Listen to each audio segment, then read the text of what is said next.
broadcast for shooters, hunters, and gun enthusiasts. This is the Firearms Radio Network.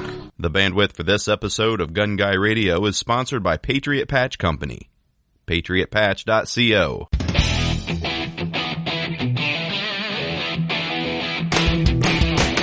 Welcome to episode 278 of Gun Guy Radio. I'm your host, Jake, with co-host Zach. We talk about guns, prepping, homesteading, tools, automotive, and so much more. This episode is brought to you by the Patriot Patch Company. Hey, Zach, how's it going? Not too bad. How are you? Pretty good. It's starting to get colder now. Less daylight.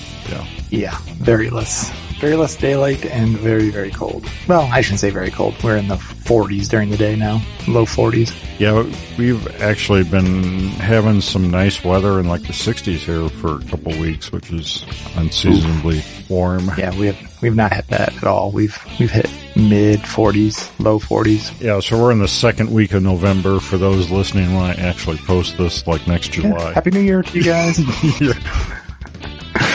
So yeah, for me it's been nice. So I've been able to get some more projects done, working on doing a dog kennel area in the back of the chicken house for the new dog we have. So we have some place to put her. You already got a dog then? Yeah, oh yeah, we've had her for we already talked about this. Did we? I don't think we did. Yeah, we got her this spring, this early summer. So why are you just not building a house? What has it been living in this whole time? Well, she's outside every day on she's got like a 35-foot leash and then a dog house by the house in case it rains. And but at night we crate her in the shop. But I don't want her in the shop all winter. I'm building out this room in the back of the chicken house, doing insulation, doing everything. A little insulated dog house inside the room and everything. Real fancy. And why don't you want them in the shop? Want her in the shop in the winter? It's too cold or something in the shop? Well, I don't have a place for her. I mean, for her to be out and about, and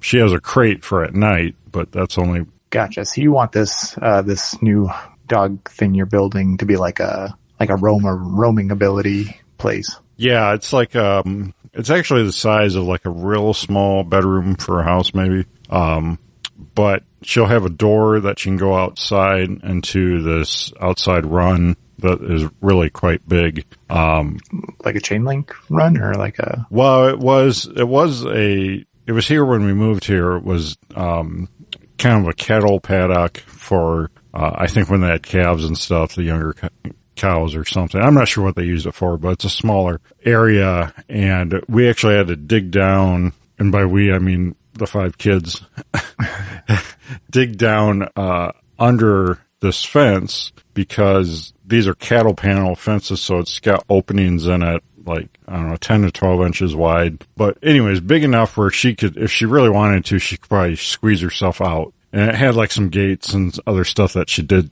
we saw her actually squeeze through. So we dug down all the way around and layered another thing of smaller wire all the way around and in the ground. So, because parts of this fence, she could just dig a little bit and shoot out the bottom. But we dug down where, we basically sunk the bottom of this second fence we're layering on top of the existing fence and then, burying that bottom part, where she can't. I mean, give her time, she might dig out, but we'll monitor it and be able to see it. What kind of dog is this again? She's a mix. She's part beagle and part border collie.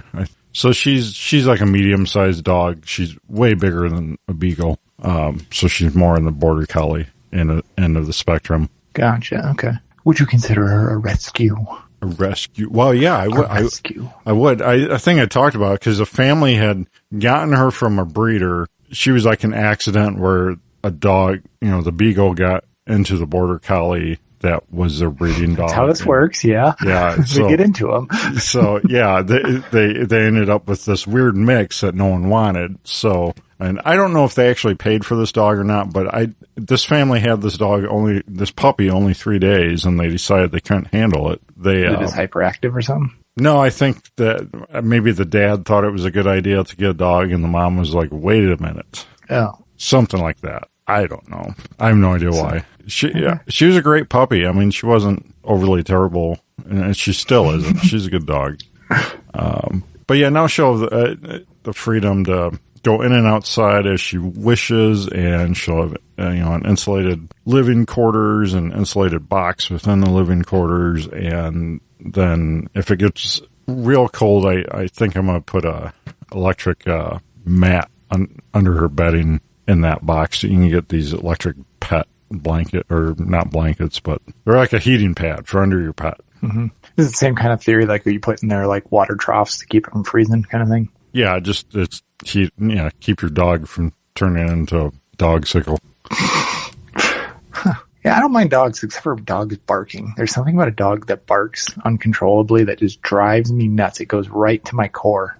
And we're still working on her barking, but she is really, for being, she was born Easter, so she's, just really a few months old still. For being essentially still a puppy, she's really pretty good about not barking.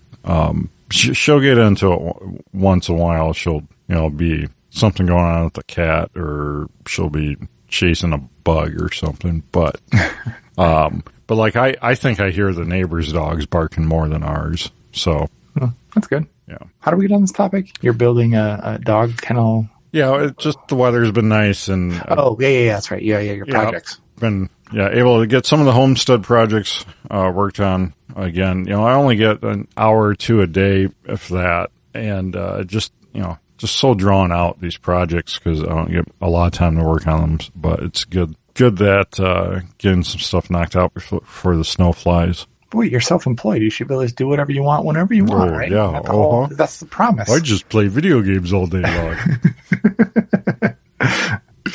Well, it is the dream, right? Anyways, so you've been looking forward to Black Friday here. We're just a couple weeks out in real time here. Yeah, next week. It's literally next. Oh yeah, next Friday. Yeah, a week from today. So everybody's kind of, Black Friday is sooner and sooner every year. So what I did is I made a list of things that I've been wanting, but I was too close to actually do it or pull the trigger, because I was like, well, why buy it now? And it's Black Friday. So I made like a Google Note, and there's just things that I want, but it's kind of interesting. There's that whole joke that people raise the price before Black Friday, so then they can discount it. Well, I think it was last Black Friday, or one of the holidays, maybe it was whatever. But for my Synology NAS, which is just a bunch of hard drives in a box, for computer stuff, I bought a few hard drives for fairly cheap, $229 for some 14 terabyte drives. I think they ended up being. I bought 2 of them, so I need 2 more this year because I'm getting like 80% full on the thing.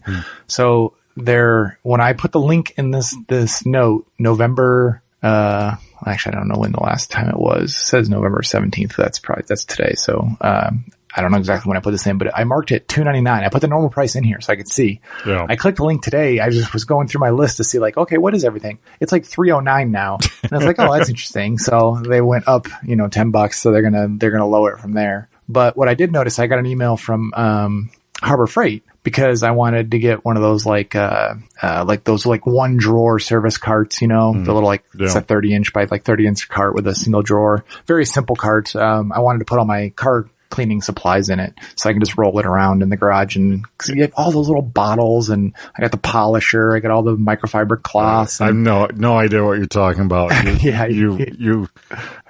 mean, doesn't the rust get caught and all that? I mean, the rust covers everything. No, yeah. And then even for the pressure washer, I've got multiple hoses, because I have a short hose and a long hose for the wand, because you don't want to manhandle with that long hose if you don't need it. And then I have 2 wands, a really long wand to get you away from it, and then a shorter one that has a foam cannon and stuff. So I want to get one of those carts and cut some PVC and mount it to one of the uprights in the corners, so I can store the extra wands in there and stuff like that. Well, it's normally $130, and I just saw that they just did a pre-Black Friday coupon for $100. So I'm probably going to go get that this weekend. Yeah, just looking for some stuff like that. And then gun related, holsters, Tenacore. I love my Tenacore holsters. They're a little pricey, but man, they are a fantastic holster. And they did a Black Friday deal last year, if I remember right. And I want to say they did blems.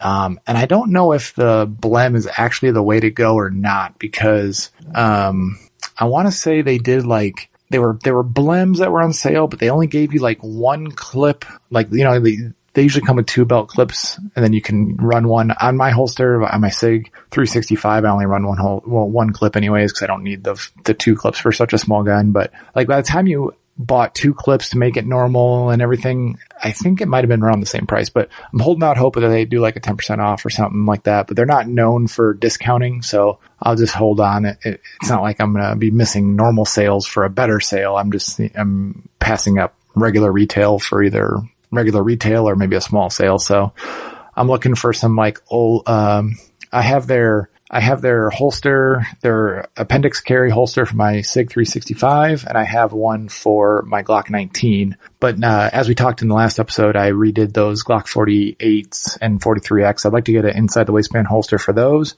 And then I'd like to get a nice outside the waistband holster for the 19 and the 48 and maybe the SIG too, but just like that. But they're about $100 a piece. So any kind of savings on those would be very helpful, because that starts to add up real quick. So yeah, I'm looking for that. And then as always, you know, tools and stuff like that. So Harbor Freight, you had just sent me some links, and I think we talked about last show. I bought a couple M18 tools and M12 tools. Home Depot. Always looking for some more. But, and I have a list of specific ones I want. That's the hard part. It's like a lot of the stuff that goes on sale is like kitted items. Right. And it's not necessarily the specific pieces I want. So if they do have them in the kit, then you're buying stuff that you may not necessarily need or want. Cause I have a bunch of Ryobi tools. So a lot of that stuff, I already have that tool covered, or that type of tool covered. So I don't necessarily need that. But the one I'm looking for is, you know, specific things. So, and man, is Home Depot pushing Ryobi tools, because I was searching Milwaukee tools, typing in the search for it, and like they was throwing all these Ryobi tool listings in my search with all the Milwaukee. Like, come on, Home Depot, I get it. You want to sell, you must make more money on the Ryobi than the Milwaukee. Yeah, they're probably like, hey, did you know that it's made by the same parent company? Hey, did you know? Are you sure? Are you sure it's not good enough? Right. So the one Milwaukee thing that I'm probably buying is, it seems silly, but I mean, I would have made fun of myself for this, just a few years ago, but a cordless caulking gun. Cause my hands, I've got arthritis or, something. I haven't had it diagnosed, but my hands, working on autos, working on home improvement projects, which last couple of months, every day I'm doing something on one or the other or both. And my hands just really hurt some days. I went to caulk the other day, and it's brutal. If you don't have caulk that comes out, it was actually adhesive in, a caulk tube. But if you have it where it comes out kind of like molasses, it's brutal getting through that tube. And I've got a lot more to do, and I've got, just tons of home improvement projects and homestead projects on the horizon for the next, foreseeable future. So I'm finally breaking down. I'm buying, a cordless caulking gun, even though it seems silly. It's just, I'm tired of my hands hurting so much. Well, and they don't make like an ergonomic caulk gun. They're all the crappiest stamped sheet metal, like the cheapest. That's the same, caulk gun that I remember in the early 80s, seeing my dad use as a kid. I don't think they've evolved that much that I've seen. Well, maybe there is like fancier ones that I've just not seen, but man, some of them are supposed to be more of an easy pull. And I even have one of those, and I had this adhesive construction adhesive in my easiest caulk gun, because I've got like 4 of them now, and it was just brutal even with that. So are they going on sale, do you know, or are you just waiting? Oh yeah, there's a good deal on one where it's like $100, $80 off, and it comes with a free battery too. It's a really good deal. Are those M18 or M12? So I'm going to do the M12, because going with the M18, it adds like $70 or something, because there's not really a deal on the M18s. You mentioned, we were texting earlier, you mentioned that, you gotta be careful with the Milwaukee stuff. A lot of that stuff is, Milwaukee fuel or not fuel. And the fuel stuff is, really what you want to go with. It's because it's brushless.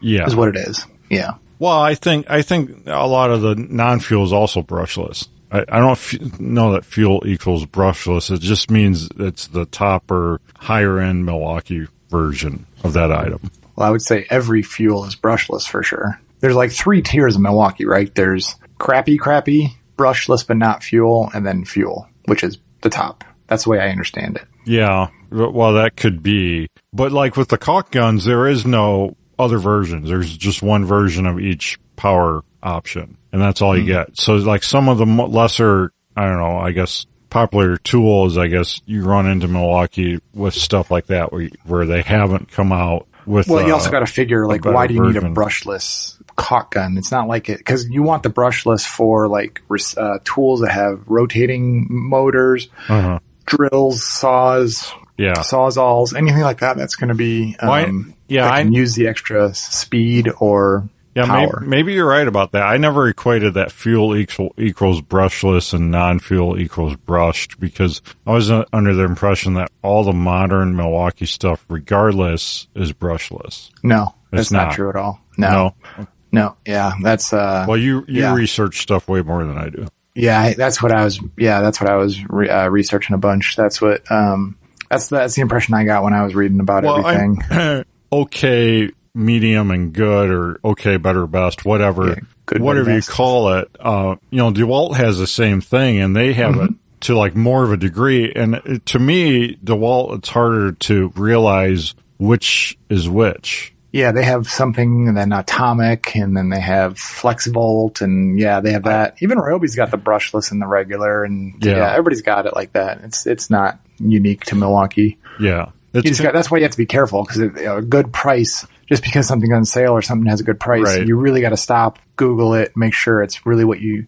And it's fine if you're fine with that tool. There's nothing wrong with buying a brushed one if that's what you know you're buying, but don't get it not knowing what you're buying. That's the biggest thing. But yeah, the caulking gun would be cool. I thought about getting a grease gun at some point, because greasing things underneath vehicles and stuff, such a pain in the butt. And if you could just click a button and just bloop, bloop, bloop, squirt that grease in there. Yeah, especially for farmers, because, when I was in high school, I worked for my neighbor. He farmed 2,000 acres, corns and beans, and like his discs and, other tillage equipment, each little thing you have to go along and grease. There's grease zerk on everything. So there's dozens and dozens of grease zerks on one piece of equipment. You gotta go through and hit them all. And he only had the, old school manual grease gun. It just took forever. And, that's where it would really shine, an application like that. But I did, and I probably mentioned it on the show, but a couple of years ago, I did pick up the Milwaukee grease gun. Oh, did you? M18. Okay. And it's really great. I picked it up not because I was having, hand issues or laziness or whatnot. I picked it up because on vehicles, there's so many awkward places where you need like 3 hands to get the grease thing on the, thing, and then to pump the thing. And like doing the manual one, you almost need, your hand on the cylinder and your hand on the handle to hold it in place while you're pumping it. Well, if your end of your grease gun has to be held in place too, which is often the case, you really do need like 3 hands. And so that, the Milwaukee or any of the, electric or air grease guns, it kind of gives you an extra hand, because you just got to push a button while you hold the other end. Because a lot of times you'll get a grease zerk too, where you got to have it just the right angle, or like you just don't have the clearance hardly to keep it at that right angle for it to end, get that grease actually going in the zerk. Mm-hmm. Yeah, I think I read somewhere that somebody was suggesting, like, I think if you go over a tube or so a year, it's worth it just to get a grease gun, electric grease gun. Like, if you're not going a full tube a year, you probably aren't doing it often enough to necessitate or you see the real benefits of an electric one. But yeah, interesting. Yeah, we'll see. We're curious what you get when you get that. Speaking of electric, I was when I bought that Tundra. I didn't drive it at night very often because I bought it in the summer and I don't really drive it. But then first couple times I drove it at night, the HVAC panel, which having an old 2005, like, this thing does not have automatic climate control. Oh my gosh. Stone Ages. You filthy Americans get so used to the niceties of just putting a number in there and say, you know what, make it 68 degrees and just hold it there for me. You know, you figure it out. I find myself fiddling with that dang climate control. Like you have to because you can only go to the fan speed 1 and then it's still too hot and you're like pulling back the heat down like to almost middle of the heat and you're like, okay, now I'm not too hot.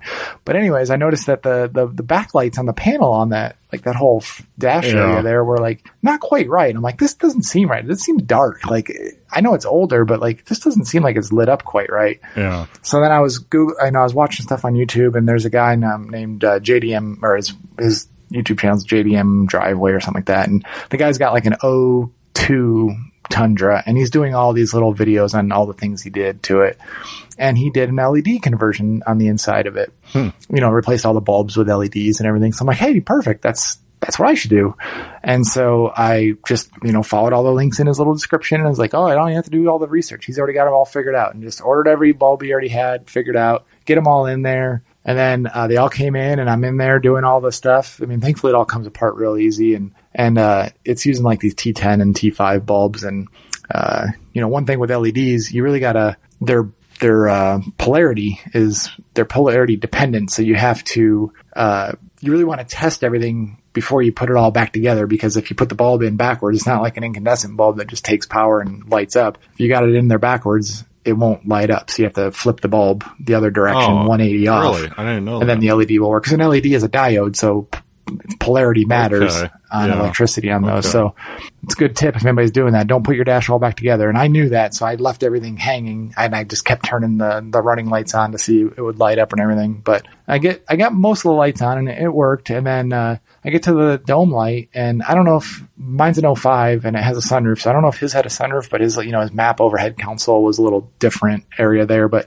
he had all those little what do they call them, festoon bulbs, where it looks like a big old school fuse, like a glass fuse, but it's a light bulb, like a tube light bulb. Yeah. But mine had the regular T10s in there. So it's like, crap, I bought a bunch of bulbs that I didn't need, but then I was short on the T10s that I did need because my map lights were different than his. So little tip to the wise there. Don't just blindly believe everything you see on these YouTube videos if you have a different model year vehicle than what you're watching. So I would have solved it if I just Googled, or if I just, looked up the light bulb chart for my vehicle, which I did afterwards. And but yeah, I replaced all the LEDs on the HVAC panel and poof, you can actually see everything backlit now. But then I got looking like, well, is this button backlit or is it painted? Because some of the little things up in the overhead console where like the home link buttons are for your garage door opener and everything, they're not backlit. And I'm like, well, those should be backlit. And I'm looking and like they're just like, they're painted for like the number for there's like 4 garage door openers or whatever, and they're just like 1 through 4. They're not backlit. And then like on the left side of the steering column, there's a button for like the mirror controls. And then there's a button for the back window that's electric that goes back up and down. That's not backlit. I'm looking all over for these, like trying to see, is it backlit? Is the bulb burned out, or is it just me or what? And no, it's not. It's just not backlit. I got all the bulbs changed out. But they changed, that's the other thing on the guy's video is on the older Tundras, you could take the gauge cluster out and replace. It had incandescent backlight bulbs on the gauge cluster, and they had these green or blue covers on the bulbs, almost like condoms on the bulbs that would make that green look on the dash. Like the old school 90s green, kind of like a filter gauge cluster. So you could just put white LEDs in there, and now you got this nice bright gauge cluster. Yeah. Well, apparently on mine 05 and 06, they changed where their surface mount LEDs soldered to the board that you can't, well, you could replace them if you really tried by unsoldering surface mount LEDs. I'm not getting that deep into it. Yeah. But the way to get that green off is you literally have to wet sand the gauge face. So you have to take the needles off, take the gauge face off, flip it over, and then there's a coating that creates that green coloring in the gauge cluster. Yeah. And you could wet sand the whole back off, and then it'll become clear, but it'll still say black on the face. But I'm like, I'm not to that point yet. So I'm just going to leave it alone for myself for the moment. I might do it in the summer when I get, ambitious. But so I just replaced all the other LEDs, the overheads, the ones in the courtesy lights. But the cool thing on that video is like, you see that, there's actually supposed to be a footwell light, like a courtesy light in the footwell. Mine was burned out. That was there, but I would never even look to even think to look down there for a light. But I put that in there, and then did the cargo lights and on the high mount above the rear window, and doing that kind of stuff. But so I'm working on that, and then the only other maintenance was, I think we briefly talked about the timing belt on that thing. Yeah, well, how it needs to be done. Before we go there, so switching to all LEDs, does your dimmer still work? Can you dim your panel lights? Yeah, I believe so. So you have to be careful with LEDs, specifically on like the turn signals, headlights, fog lights, brake lights. I have not done any of those because on those you specifically need to either put like a resistor kit in or there's a certain flasher you could replace. And because I guess it doesn't, I think it's because it doesn't require as much voltage to activate. Like you get that like flat. You've seen people that they have the fast flash on their turn signals, where it's almost like it's acting like a light bulb's bad.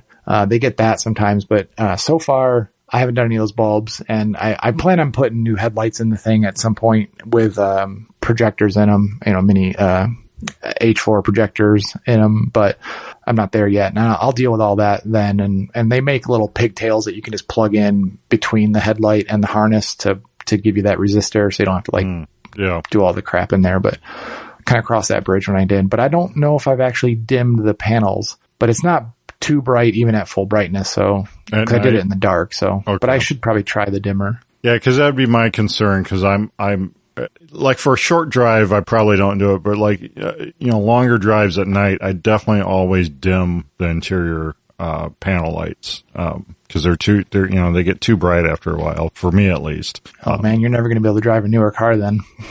Yeah. Wow. Like Ashley's Rogue has like the LED rope lighting accents in the dash, so it has like accent lighting, all the little puddle lights in the doors and the ceiling, and the screens are so big that even on dim they just I know they fill the cabin with light. I know those screens are just awful because I have a newer screen in the Yukon and it doesn't dim with the panel even though it's wired to. I don't know why it doesn't. And that drives me a little bit crazy, although it's not too overly bright, compared to some of that newer stuff. And then, that newer off-road edition Suburban we got, that was one weird thing with that too, is that almost all the panel lights are burned out on that. Like you can't see any of the HVAC. Just, I've never seen a car with so many panel lights burned out on it. That is weird. Yeah. So, well, when I took the panels off, or when I took the bulbs off, it almost looked like there was heat buildup around the sockets because they had like these little just twist and pull out the bulb from the back, and the plastic for the panel itself was white, but you could see I don't want to say scorch marks, but definitely signs of heat there. Yeah. How's it? It's not getting that hot, is it? But those little lights get hot. Yeah. Yeah. Over time. Yeah. That's kind of crazy. Yeah. No, I believe that. The other thing I was going to ask, when you popped all that apart, is that dash real fragile like some vehicles? Did you break anything? No, that's where I think Toyota's pretty nice on that. It's not like an early 90s GM car or something where you're just like, well, you're going to break something, or like the late 90s Dodge Rams where you drop a penny on the dash and it explodes. It just shatters. Yeah, no, this one was pretty easy. You just push the vents up, and there's two little screws exposed up in the vents. You undo those, and then the knobs just pull off, and then there's 3 screws behind the knobs, and then the whole thing just pulls straight off. I didn't even need my panel tool or anything to pull it. It just pulled straight off. That's cool. Yeah, it was pretty easy. I even pulled the stereo out while I was there just to see how much room was behind there and for future stereo upgrade stuff and everything. But just so I was aware what was there. Yeah. I'm such an old man now. I've really come to appreciate the stock radios in a lot of vehicles. It's really kind of a turn off when I see it already, have like a Pioneer in it or something. I'm like, someone's ruined it. I just want CarPlay again. That's the biggest thing. Yeah. Once you have CarPlay in your regular car, going to that, you're just like, what is it?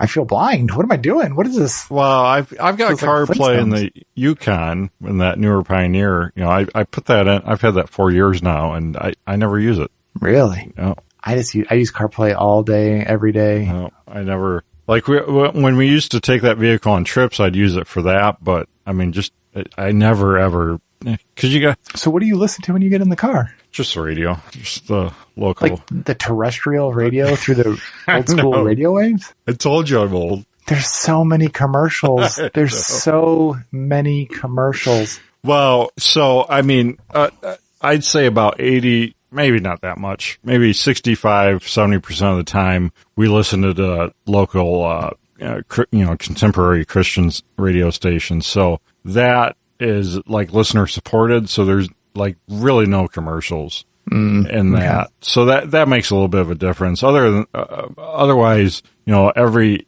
station out here is country. So if commercials come on, you just go to the next one. Do you ever catch the same song between stations? That'd be funny. Yeah. I'm sure it's happened. Yeah, no, I can't stand the commercials. I tried that because before I wanted to do like the, Bluetooth and all that crap on the Tundra, I was like, let's do the radio. And then it's just like, oh my God, the amount of commercials I cannot stand. I'm like, there is just, in a 10-minute drive, you may never actually get a song. Well, and I'm a lot more rural than you, so I don't think there's nearly as many commercials even on the country stations as where like we used to live in Illinois and places, I think more populated, centers have way more commercials slots that they can sell and do sell. Well, I wonder how they're paying the bills then, because I mean, those commercials are what keeps the lights on. I don't know. Well, yeah, you are getting into old man status. Are you going to start wearing like a checkbook protector sleeve in your pocket? I need to get the IDPA fishing vests and stuff, right? Yeah. You just call yourself a photographer. Well, then the last thing on the Tundra is, I don't know if we talked about this last time, but I was going to do the, timing belt, and I had quotes done at the dealership was like $1,100, I think it was. And I had another dealership say $1,000, and then, or not dealership, a regular shop did $1,000. And I called another shop a week or two ago, and they said, just off the cuff, like I was like, hey, off the top of it, they said like 1,800 or something like that. And I'm Jeez. Like, the dealership is only 1,100. So I'm like, how are you getting more expensive than the dealership? And he goes, okay, well, I'm probably just doing that off the top of my head. So let me get it all figured out and call you back. And he called me back, and he's like, it was like $1,100 or $1,200. And I was like, what's going on here? And he goes, well, here's the parts. And it was this, this, and this. And I'm like, well, how can Toyota do it cheaper? And they're using Toyota parts and it's the same. And he's like, but the good news, what came out of that conversation was, because the other shop that was $1,000, they would not use anybody else's parts. Yeah. Because he's like, well, we can't warranty it then. Okay, great. Did you tell him, but hey, I got this Facebook parts. I know. I was like, well, I can bring you Toyota OEM parts from JoJo. He's got a picture of the Joker as his avatar, but I don't know what he looks like. And I can only contact him on Messenger. But this company, which is also, these people are only imports. Like they're import specific shops here in Spokane. And they will work with other people's parts. He's like, but we just won't warranty the parts because we don't control that. I'm like, all right, yeah, fair enough. Yeah. So just the labor and coolant that they'd have to replace was like, after taxes would be like $600 for the labor of this timing belt job. I'm like, that's probably worth it just to have the peace of mind of not having to be stuck in the middle of the job and be like, all right, I'm way over my head here. Cause if you do it wrong, you will ruin the engine. It is an interference engine. Yeah. And it's not good. So, but like the parts on Rock Auto, which are a good brand that people recommend, ASIN is like the OE supplier to Toyota, kind of thing. Okay. It's only like a $200 or $300 parts kit for all the parts to do the whole timing belt kit. And that's with the extra fan bracket, like parts that they wouldn't normally just replace in a typical timing belt job, but you're already taking the parts off. You might as well put new parts on while you're putting them back together. So I'm probably going to do that. Because I did talk to JoJo for the OEM water part or a timing belt kit, and for Toyota OEM parts, he wanted $600, and I was like, "Yeah, screw you." Jeez.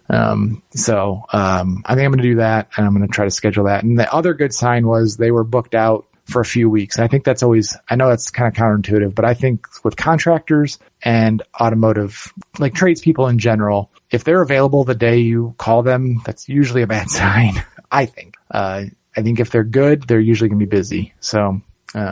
That's kind of a blatant generalization, obviously, but so I'm going to schedule that. I got to get the parts rolling and then I'll schedule that, but I just, I knew when to fold them, and just, before I got my head in there, I did the other stuff fine. And truthfully, I could probably do it fine. I had that tensioner off, and, I had the covers off. So I was kind of a quarter of the way there already in the disassembly phase, just to get the tensioner all replaced. So I could have probably done it, but I don't know. First one around, I'll just. Kind of depends on what you're up for at the time. Like I've tackled difficult things in the past, but then like the Power Stroke, I had a shop do the harmonic balancer for me. But yet, like shortly after that, I did the whole timing chain and harmonic balancer on the Yukon, which was just as big of a job, probably more of a job. So I don't know. Sometimes I know for me, I build it up in my head way more than it is and get stressed about it, and then, put it off or have someone else do it.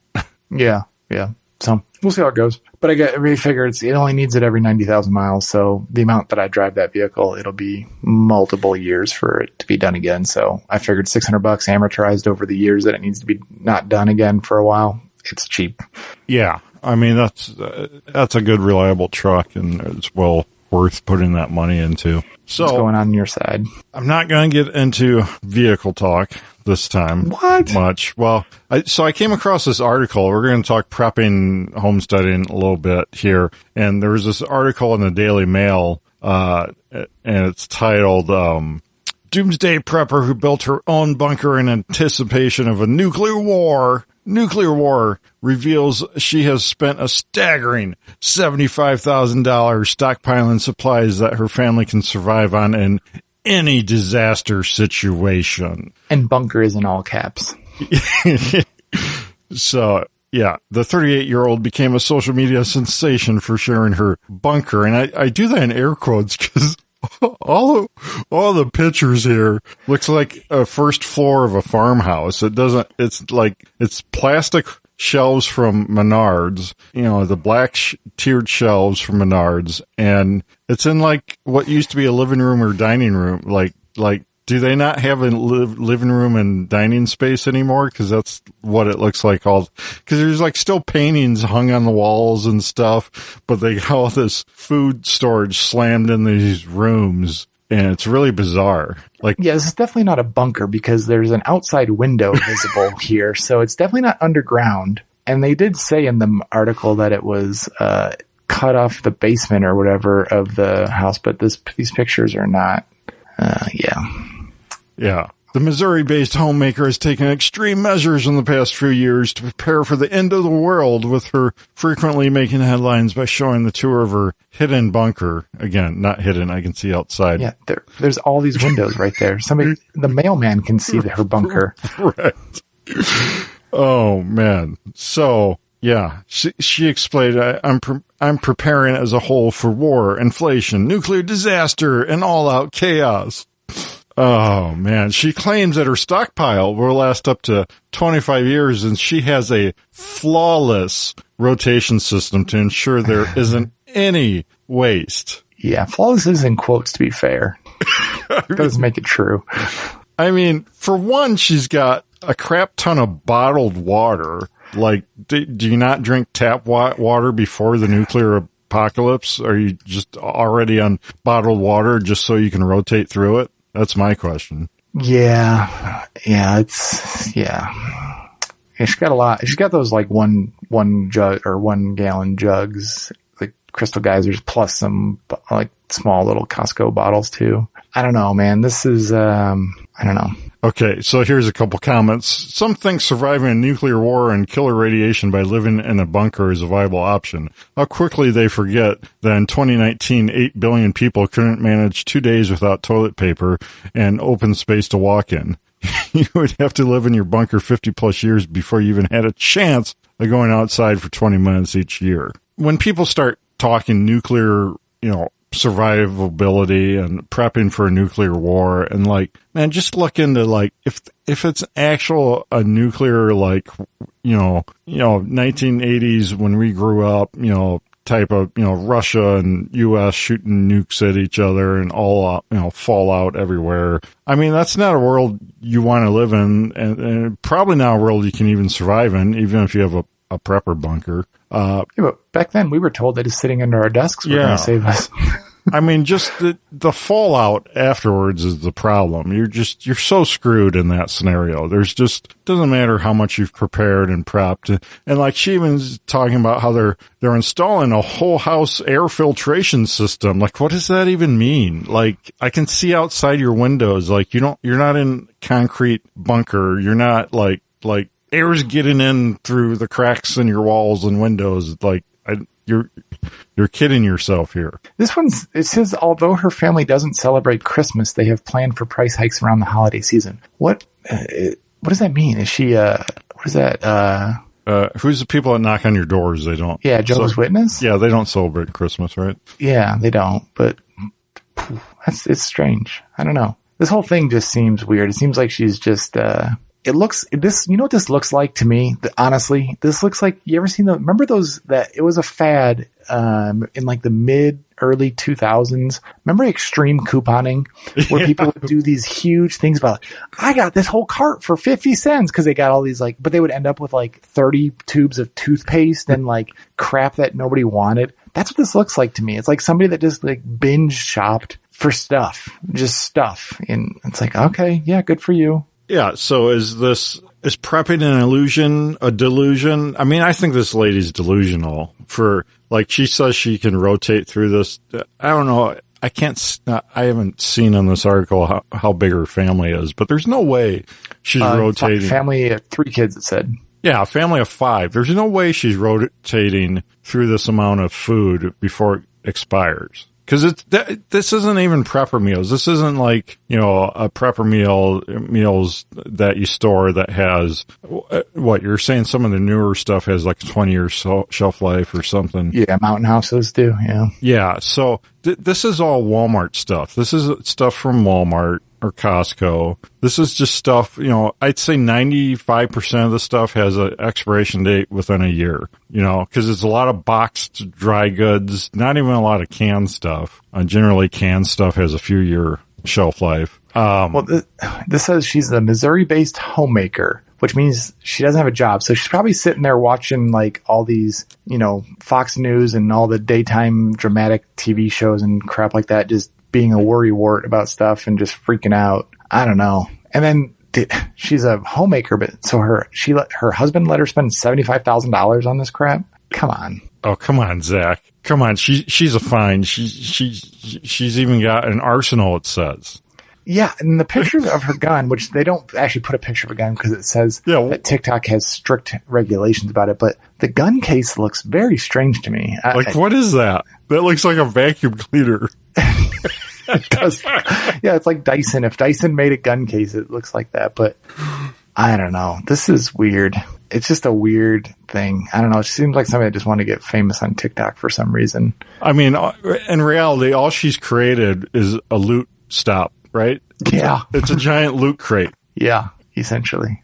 And that's what, I mean, so much of prepping is actually this. It's just, unrealistic. Like, okay, lady, let's revisit you in 5 years and see how much expired food, how much rotting food you have in your house. Or she'll just be like 500 pounds because she realized she had to eat it all before it went bad. Yeah.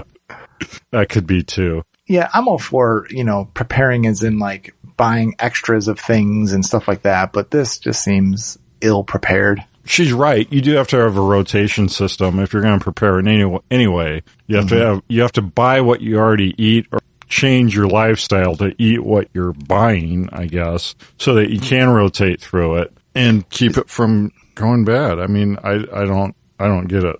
She says that she spent nearly $10,000 on weapons and has noted her number one piece of advice is for everyone to purchase weapons to defend themselves and to use for hunting. $10,000 doesn't go a long way when you buy guns. Good guns. It's just a pile of Rugers. It's a bunch of LCPs. You could put an LCP behind every book. Every Bible is carved out with an LCP stuck inside of it. You open the bag of rice and there's an LCP in it. Yeah, it can't be good. It can't be. They're probably like just Mossberg 500 is probably like the gold standard for her or something. Like that's probably the creme de la creme for her. Yeah. I don't know. It's like a car accident. I couldn't look away when I saw this article. It was just. But what I don't understand, or what I don't get, is these stats. Now, I could be just white privilege here and just talking out of a position of privilege, but I just have a hard time believing this, where it says consumer data firm Dun Humbly, 1/3 of households are skipping meals or reducing their portion sizes to save money. Researchers found that 18% of 2,000 participants noted they weren't getting enough food to eat. I don't understand. I don't understand this whole, like, people starving in America. There's kids that don't get enough food to eat in America, and like any major city, there's like food banks on every corner. Like, you can go to like 5 different food banks in a day. You can clean up without spending a dime. Even in the DeKalb, Illinois, where we moved from, I think there was at least 4 or 5 food, charities, food banks, churches, on top of food stamps or whatever you call it nowadays. You get just carloads of free stuff. Like, who is skipping meals and starving? I don't and even in our small community here, where we have just a fraction of the population, there's lots of places to go get free food, free, whatever you need which is fine. I'm not upset about any of this.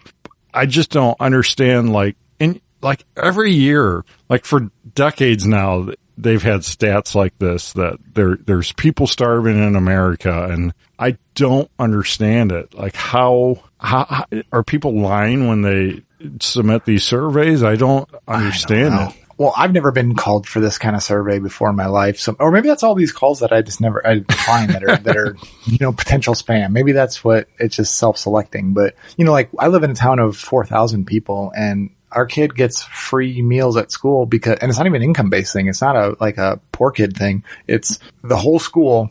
Every kid gets free breakfast and free lunch. Yeah. For everybody. It's not income-based. So it's just part of the deal. So it's like your tax dollars at work.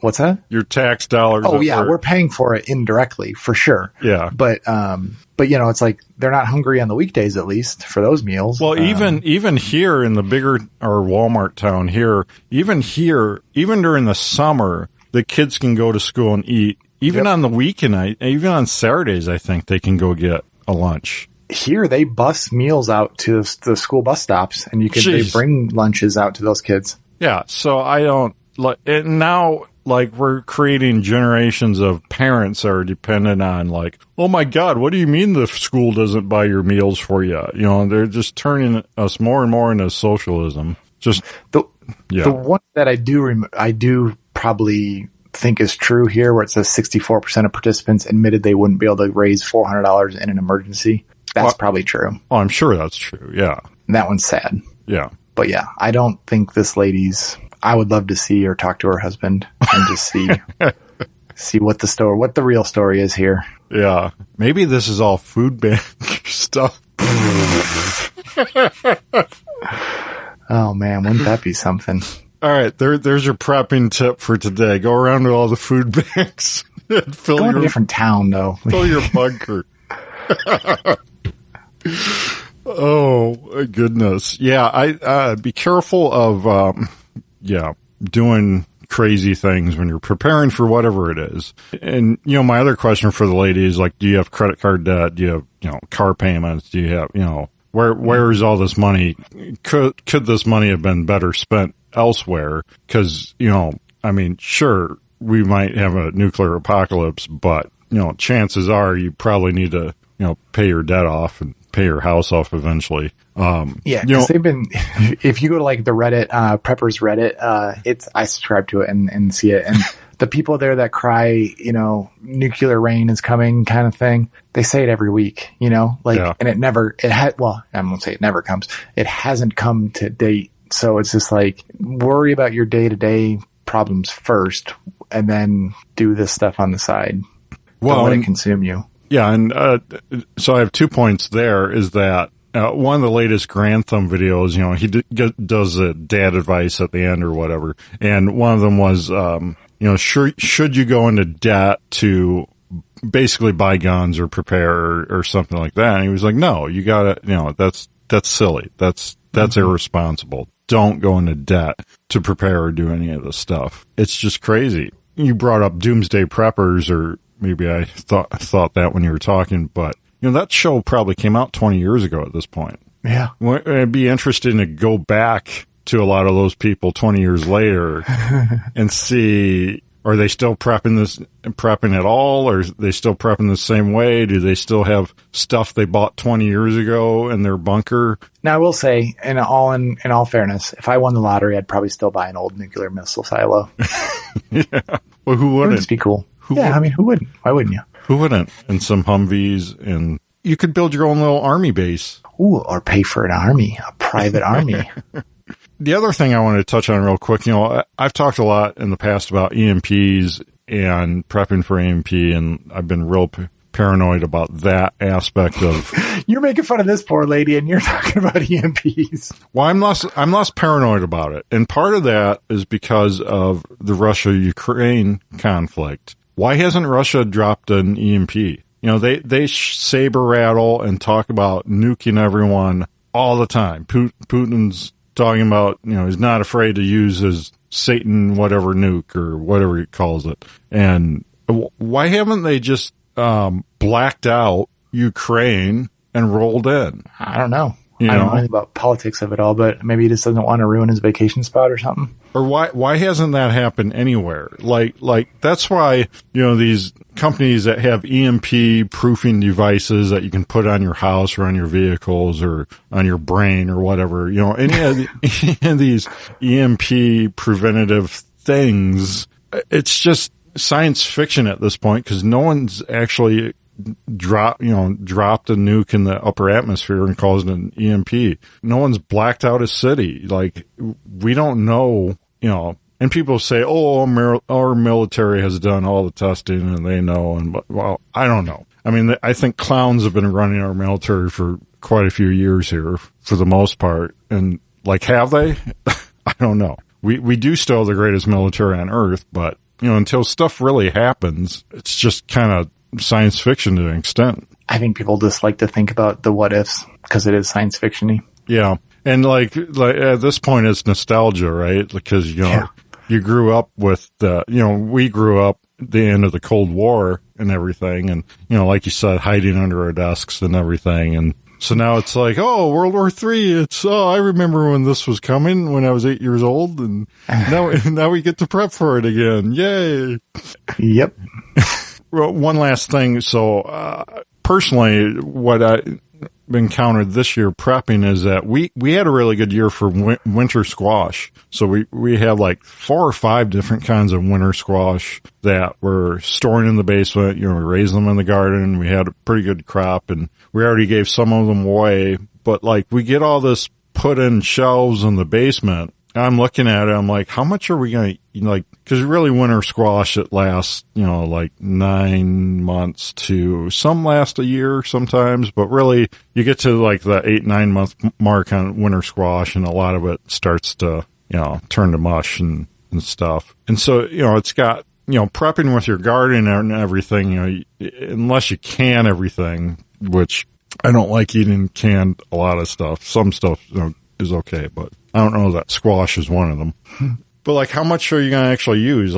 I know we've got more in the basement than, we're going to use on a regular year. But I know, Jenny's a little bit, cause everything going on in the world, she's paranoid and wants, she's glad we have as much as we do. But I'm also looking at it at we're not going to eat all this. We're going to be throwing this out next year, And so there's that balance there, if you truly believe stuff's going to hit the fan like this lady does, if you're a true believer, then you got to do what she's doing because you're going to need it all and you're going to need more. I don't know if you fall someplace in the middle where you're like, well, I think, prepping is really, really important. But at the same time, stuff does go bad.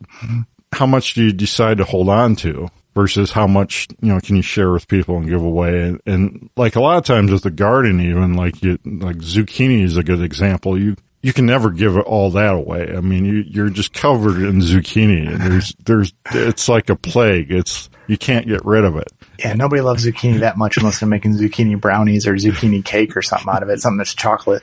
Yeah, unless you're adding a lot of sugar. I mean, that's true basically for a lot of this. Even the winter squash, like you got to add brown sugar and butter and marshmallows, and then you can eat it. Yeah, well, and like this comment on this article, this one makes sense. Says serious preppers don't tell anyone or tell everyone who they are and show them what they've got. She won't stand a chance when all those without come not breaking down her door and steal her supplies. Right. That's perfect. I mean, that's exactly what I would think. Let's say it doesn't get that bad. It's like, because a lot of times, especially in America, communities come together in the worst of times and support each other and do good things. So even in that scenario, like the book I love, that back to the EMP thing, 1 Second After is a great series of novels. That's the first one. But it's an EMP event that blacks out the whole U.S. and everything. It's about a small town in, I think, North Carolina. In this fictional setting, the community, they have to repel, bad stuff, but they eventually come together and try to get through things. And one of the things they do is a little bit, I don't know, communistic in my opinion, but they make everyone pool basically all the food stuff, all the food supplies that everyone has. And with the agreement that, like at the high school or something, they do a soup line, soup kitchen, whatever, every day. And anyone that can come and do that. But if you don't share everything at your house, if you don't, provide to that stock, that supply, you don't get to get food if you run out of food. You're just out of luck. And so it kind of forces everyone to pool all their resources, all their food, and then the community shares it and it rations it and everything.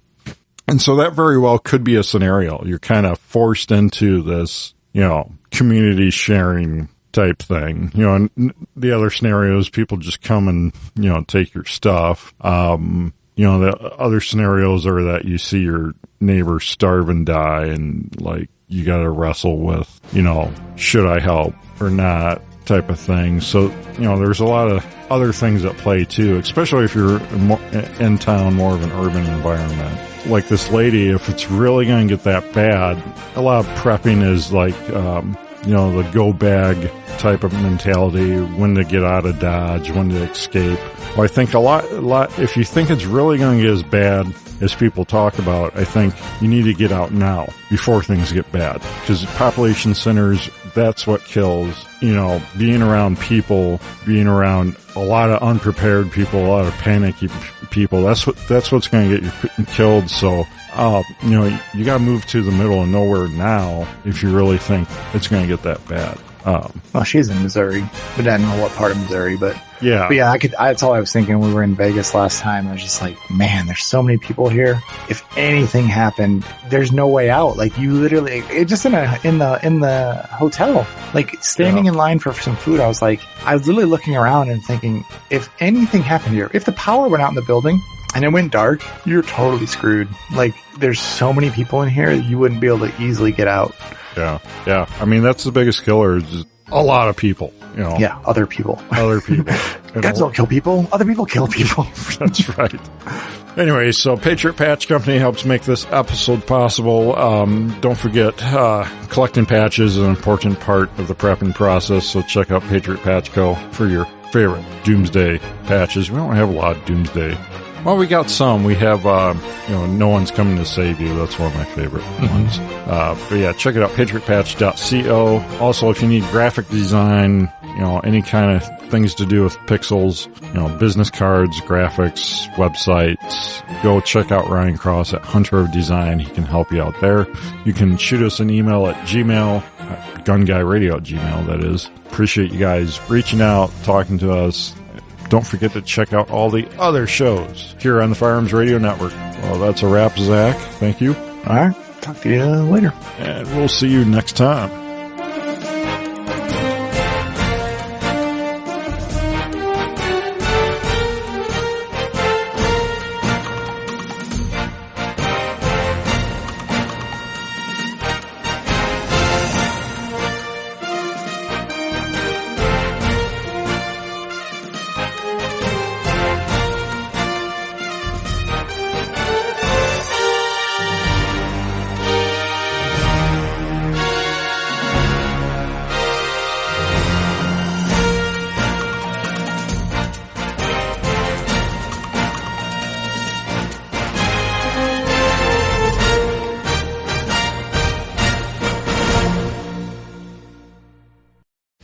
This has been a production of the Firearms Radio Network. You can find more information at firearmsradio.tv.